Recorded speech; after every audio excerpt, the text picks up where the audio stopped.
একটা মন্দিরে কি সত্যিই কলকাতায় প্রথম ইলেকট্রিক আলো জ্বলেছিল? হ্যাঁ, শুনতে অবাক লাগলেও সত্যি।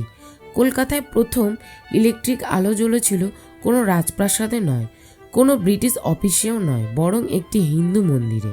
সেই ঐতিহাসিক মন্দিরটির নাম হলো দক্ষিণেশ্বরের কালী মন্দির।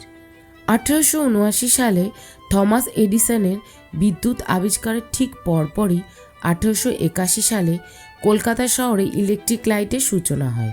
কিন্তু কে ভাবতে পারত দক্ষিণেশ্বরের মতো এক ধর্মীয় স্থানে সেই প্রযুক্তিগত বিপ্লবের প্রথম সাক্ষী হবে?